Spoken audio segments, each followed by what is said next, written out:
Hello नमस्कार साथियों, मैं प्रियंका द्विवेदी स्वागत करती हूँ आप सभी का आपके अपने चैनल प्रियंका हिंदी एकेडमी में। प्यारे मित्रों, हम सभी जो है संस्मरण और रेखा चित्र से बनने वाले प्रश्नों को सॉल्व कर रहे थे और ये घटना चक्र से हम सभी प्रैक्टिस सेट करते हैं। इसमें जो है हमारा जो है संस्मरण और रेखा चित्र है। इसमें 20 प्रश्नों को हम लोगों ने किया है, 20 प्रश्नों को हम लोगों ने सॉल्व किया है। इसके आगे के प्रश्नों को इस क्लास में हम सभी करने वाले हैं और बताना चाहूँगी कि ये जो प्रैक्टिस है ये बिहार शिक्षक भर्ती TRE 4.0 को ध्यान में रख करके इसके अतिरिक्त अन्य राज्यों के मतलब सभी राज्यों के TGT PGT हिंदी साहित्य हिंदी से संबंधित समस्त प्रतियोगी परीक्षाओं के लिए यह उपयोगी है। ठीक है, UGC नेट, JRF और TGT PGT, KVS, NBS, DSSB है ना। ये हिंदी गद्य विधा है। हिंदी गद्य विधा ये संस्मरण और रेखा चित्र को हम सभी पढ़ रहे हैं। और अभी एक नई सूचना आई है कि जो है बिहार में 1,60,083 पदों पर नियुक्ति होने वाली है। ठीक है, पदों पर भर्ती होने वाली है और जिसमें बताया गया कि जो 26,000 है, जिसमें 26,000 भर्ती जो है कंप्यूटर शिक्षक की भी होनी है। तो इस प्रकार से जैसे जो एक निराशा मन में उत्पन्न हो रही थी हमारे प्रतियोगी के कि जो है 4.0 की कोई सूचना नहीं आ रही है कि पता नहीं ये कब होगा, क्या होगा, कैसे होगा, होगा भी कि नहीं होगा, है ना। तो ये संदेह हम सभी का दूर हो गया। 4.0 के बारे में बता दिया गया है ना। ये नवंबर से दिसंबर तक इसकी होने की संभावना है। इसके बाद जो है अब हम सभी देखते हैं, हम सभी चलते हैं, हम सभी को लापरवाही नहीं करनी है, अपनी पढ़ाई पर ध्यान देना है और निरंतरता बनाए रखना है। तो हम सभी जो है संस्मरण और रेखा चित्र के विषय में पढ़ रहे थे। संस्मरण जैसे आप सभी को बताया गया था कि जो संस्मरण है, जो संस्मरण होता है ये अतीत की स्मृति पर होता है। किसकी? अतीत की स्मृति। ठीक है, और लेकिन जो रेखा चित्र है ये अतीत के साथ साथ जो है वर्तमान की भी स्थिति, किस पर? वर्तमान की भी स्थिति का चित्रण इसमें होता है। किसमें? रेखा चित्र में। ठीक है, तो इतना हम ध्यान रखेंगे। बाकी अपने प्रश्नों पर चलते हैं हम सभी। ये सब प्रश्न हम लोगों ने कर लिया था। हाँ, ये सारे हो चुके थे। 20 प्रश्न संख्या 20 से देखते हैं हम सभी। प्रश्न संख्या 20 है, फिर से देख लेते हैं। इम्पॉर्टेंट प्रश्न है ये। महादेवी वर्मा द्वारा लिखित पथ के साथी में निम्नलिखित में से किस साहित्यकार का संस्मरण नहीं है? तो इसमें जो है हम लोगों ने देखा था कि अयोध्या सिंह उपाध्याय हरिऔध का नहीं है, बाकी इनका है, इनका है, इनका है। ठीक है, हरिऔध जी का नहीं है। तो इसका जो करेक्ट आंसर होगा हमारा क्या हो जाएगा? डी हो जाएगा। करेक्ट आंसर हमारा डी हो जाएगा। आगे हम सभी देखते हैं। महादेवी जी ने किस रचना में पशु पक्षियों के रेखा चित्र प्रस्तुत किए हैं? पशु पक्षियों के रेखा चित्र जो है प्रस्तुत किए हैं, वह उनकी कौन सी रचना है? तो ये बड़ी चर्चित रचना है। मेरा परिवार, सभी परिचित होंगे इससे। जहाँ तक है मेरा परिवार, इसका करेक्ट आंसर डी हो जाएगा। जो मेरा परिवार है ये 1972 में, ठीक है, पशु पक्षियों के चित्र उकेरे गए हैं इसमें। और पथ के साथी 1956 में, पथ के साथी ये 1956 में है। ठीक है, उन्होंने समकालीन लेखकों के संस्मरणात्मक चित्रों का संकलन किया है।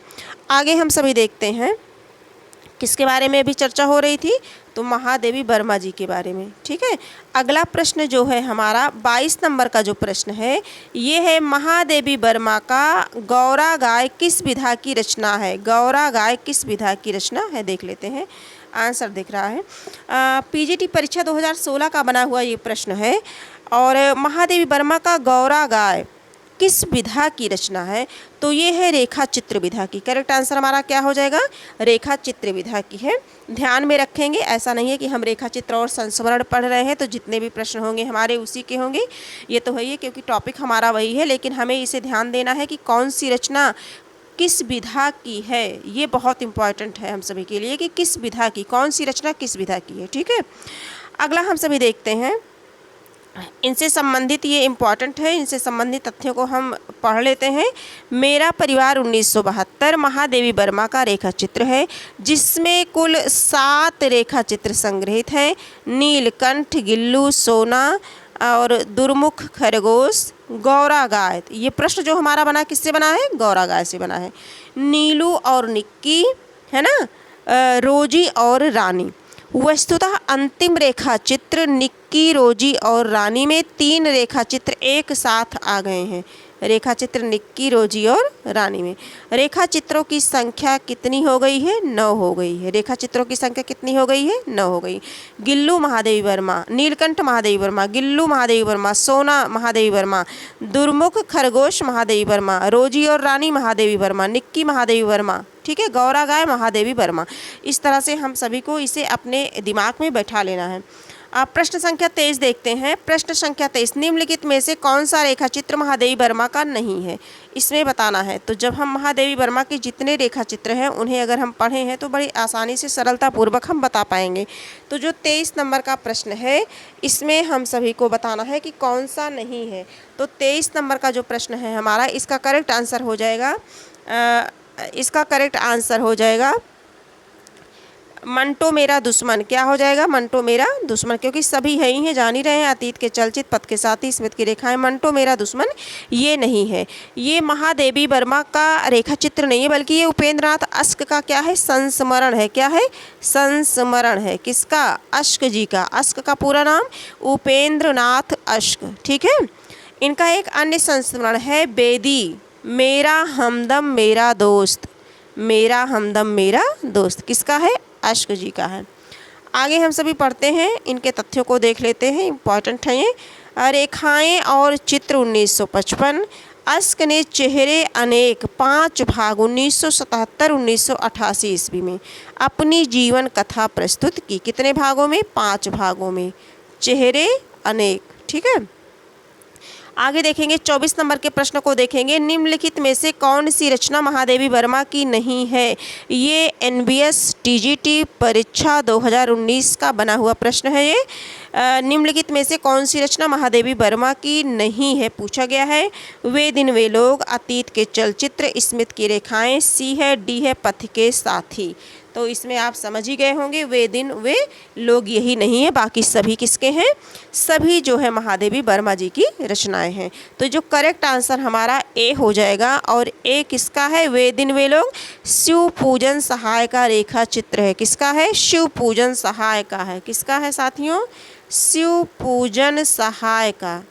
इनकी कौन सी रेखा चित्र इस प्रश्न में है? वे दिन वे लोग।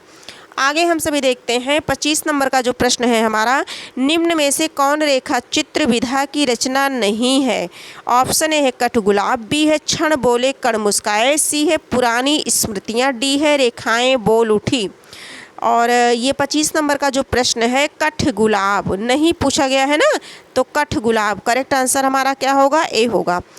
प्रतिष्ठित हिंदी कथाकार मृदुला गर्ग का नवीनतम उपन्यास कठगुलाब है। ये किसका है? मृदुला गर्ग का है। किसका है? मृदुला गर्ग का है, ठीक है। और ये इनका उपन्यास है कठगुलाब। जबकि क्षण बोले कर मुस्काए कन्हैयालाल मिश्र प्रभाकर की रचना है। और ये जो पुरानी स्मृतियाँ ये प्रकाश चंद्र गुप्त का है। रेखाएं बोल उठी देवेंद्र सत्यार्थी की बहुत फेमस रचना है। रेखाएं बोल उठी ये रेखा चित्र है किसका है? देवेंद्र सत्यार्थी का। तो जितनी रचनाएं हैं ये सभी इम्पॉर्टेंट हैं। आगे देखेंगे 26 नंबर के प्रश्न को हम सभी देखते हैं। प्रश्न संख्या 26 है, महावीर प्रसाद द्विवेदी द्वारा रचित संस्मरण नहीं है। महावीर प्रसाद द्विवेदी से परिचित होंगे आप सभी भली भांति, है ना। तो ऑप्शन देखते हैं, अनुमोदन का अंत, बी है इधर उधर की बातें, सी है सभा की सभ्यता, डी है विज्ञानाचार्य वसु का विज्ञान मंदिर। तो इसमें जो 26 नंबर का प्रश्न है हमारा, इसका अगर हम करेक्ट आंसर बताना चाहें तो इसका हो जाएगा, करेक्ट आंसर इसका बी होगा, इधर उधर की बातें। जो नहीं है वही पूछा गया है, ठीक है। आगे इनके तथ्यों को समझना हम सभी के लिए आवश्यक है, महत्वपूर्ण बन जाता है।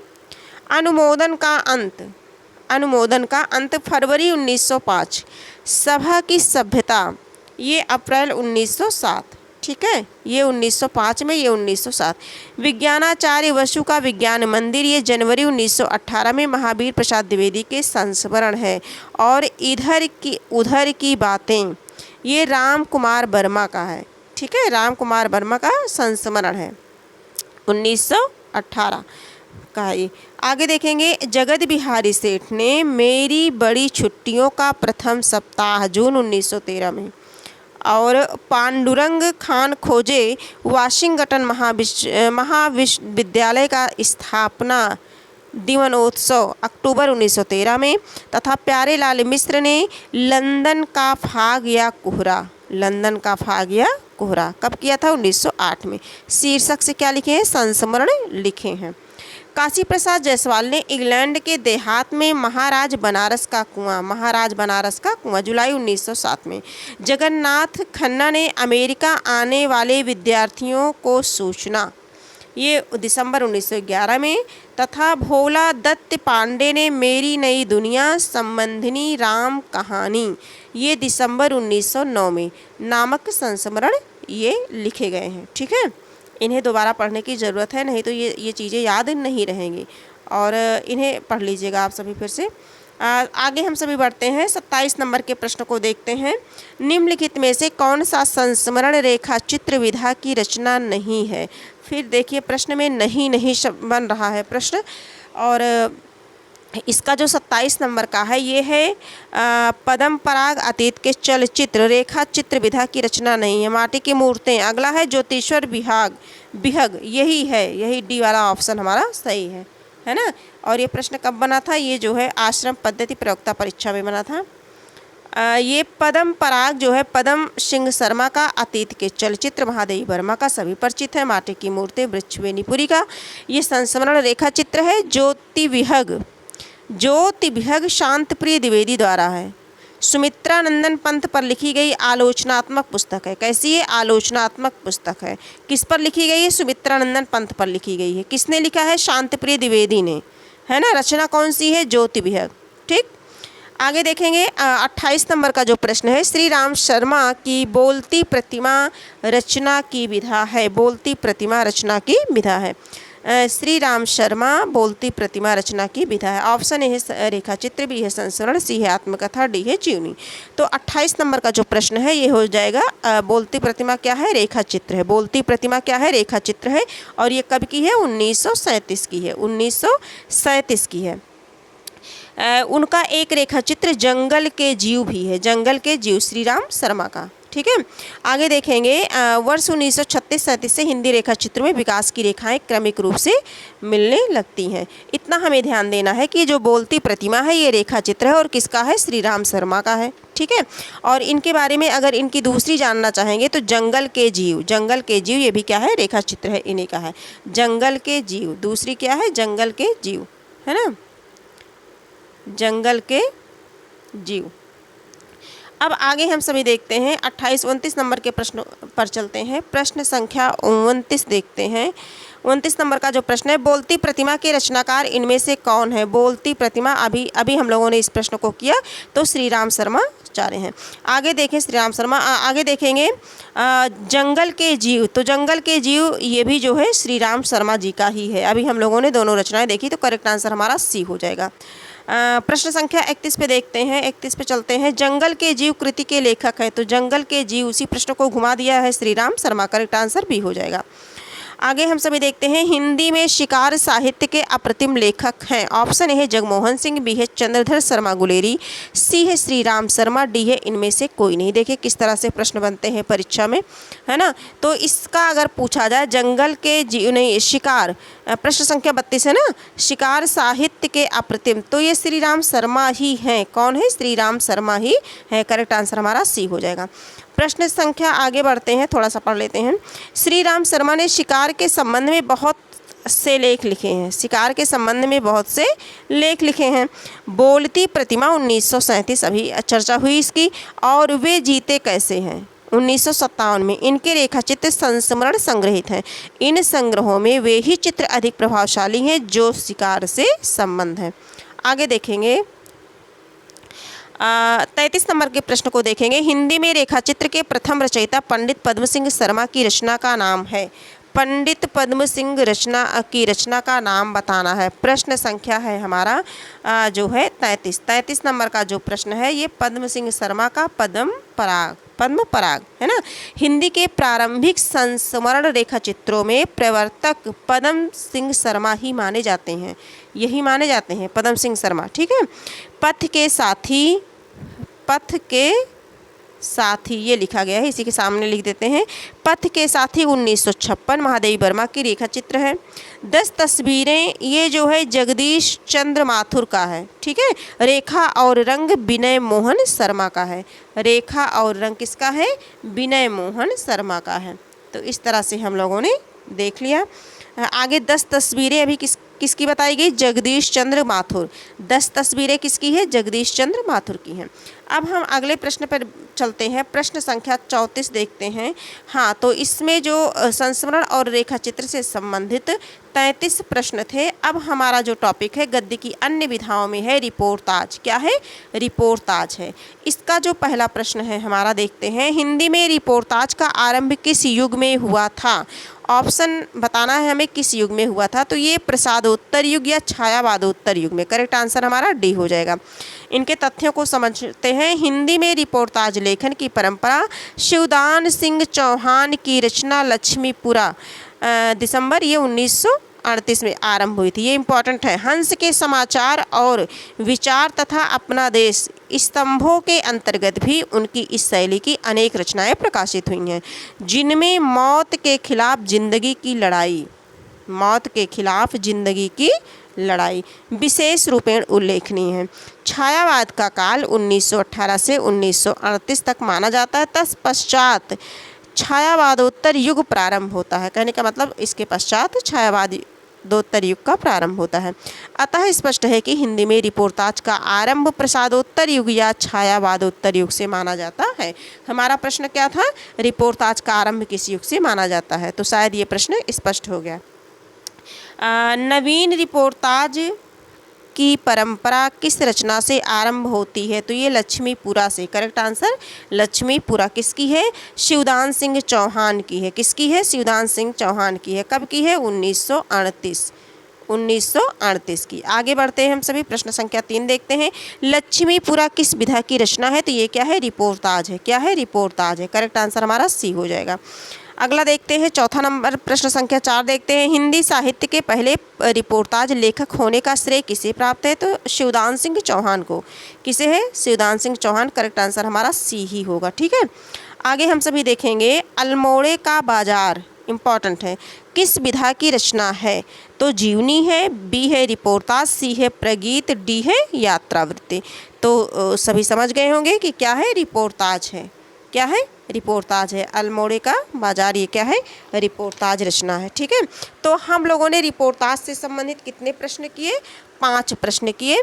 और ये जो अल्मोड़े का बाजार है ये रिपोर्टाज इसमें देखेंगे जो रिपोर्टाज शब्द है ये फ्रांसीसी भाषा का शब्द है। किसका है? फ्रांसीसी भाषा का शब्द है। जिस रचना में वर्ण विषय का आँखों देखा तथा कानों सुना ऐसा विवरण प्रस्तुत किया जाए कि पाठक की हृदय तंत्री के तार झंकृत हो उठें और वह उसे भूल ना सके, उसी को हम क्या बोलते हैं? रिपोर्टाज बोलते हैं।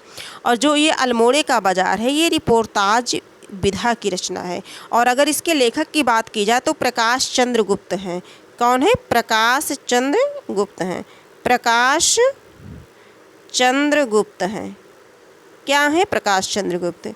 ये रचनाकार हैं किसके? अल्मोड़े का बाजार। और ये कौन सी विधा है? तो ये रिपोर्टाज है। रिपोर्टाज किस भाषा का शब्द है? तो ये फ्रांसीसी भाषा का शब्द है। स्वराज्य भवन और बंगाल का अकाल उनके अन्य प्रमुख रिपोर्टाज हैं। किसके? प्रकाश चंद्रगुप्त के, ठीक है। तो हम लोगों ने आज इतनी सारी जो है जानकारी इकट्ठा की। इतने प्रश्नों को हम लोगों ने देखा कि संस्मरण और रेखाचित्र से किस प्रकार से प्रश्न बनते हैं, है ना, और कौन से प्रश्न ज़्यादा इम्पॉर्टेंट है, किस तरह से प्रश्न परीक्षा में पूछे जाने की संभावना है। तो इतना तो अंदाज़ा हम लोगों को लग गया है ना। हम सभी इसी तरह से प्रैक्टिस सेट करते हैं। रिपोर्टाज के 5 प्रश्नों को हम लोगों ने सॉल्व किया है। अब इसके आगे हमारी जो विधा बचती है वो बचती है रिपोर्टाज के भी कुछ प्रश्न हैं, उन्हें हम सभी देखेंगे, फिर इंटरव्यू देखेंगे, फिर यात्रा वृत्त देखेंगे। इंटरव्यू के बाद क्या देखेंगे? यात्रा वृत्त देखेंगे और गद्य काव्य एवं व्यंग से कुछ प्रश्नों को देखेंगे। इसके बाद जो है हमारी गद्य साहित्य की जो विधा हम लोग इतने दिन से निरंतर प्रैक्टिस सेट करते चले आ रहे हैं, ये यहीं पे कंप्लीट हो जाएगी। 2-3 टॉपिक हमारे और हैं, 2-3 विधाएं और हैं, ठीक है। इतना करने के बाद हम सभी नई प्रैक्टिस सेट क्लास 1 से स्टार्ट करेंगे और जो करेंगे वो रहेगा यूथ से। किससे रहेगा? यूथ से। अब तक हम लोग घटना चक्र से कर रहे थे, है ना, लेकिन दोबारा क्या करेंगे? यूथ से करेंगे, ठीक है। तो आज की क्लास यहीं समाप्त करते हैं। अगर ये क्लास आपको उपयोगी लगे तो आप अपने कुछ मित्रों तक इसे साझा कर दीजिए, शेयर कर दीजिए। और अगर आप नए प्रतियोगी हों, हमारे नए मित्र साथी हों, तो आप इसे जो है सब्सक्राइब कर लीजिए, लाइक कर दीजिए और कमेंट में अपने सुझाव जो है लिखना मत भूलिए। आज की क्लास यहीं तक है, फिर हम मिलेंगे एक नई क्लास के साथ, मिलेंगे नए प्रश्नों के साथ मिलेंगे, है ना। रिपोर्टाज के और जो प्रश्न बचे हैं उन सभी प्रश्नों को अगली क्लास में कराया जाएगा। और जैसा कि सूचना मिल ही गई है ना, सभी को सूचित किया जा चुका है पहले ही कि 1,60,000 पद जो है शिक्षक भर्ती के आ गए हैं, है ना। ऐसी घोषणा संसद भवन में कर दी गई है। तो हम सभी को बहुत ज़्यादा परेशान होने की आवश्यकता नहीं है। बस क्या करना है, अपनी पढ़ाई को लगातार कंटिन्यू रखना है और बहुत समझदारी के साथ टॉपिक को समझते हुए अपने मन मस्तिष्क में बिठा करके अपने समय का सदुपयोग करना है और अपने लक्ष्य को प्राप्त करना है, ठीक है। तो आज की क्लास यहीं तक है, फिर हम मिलेंगे नई क्लास के साथ। तब तक के लिए धन्यवाद।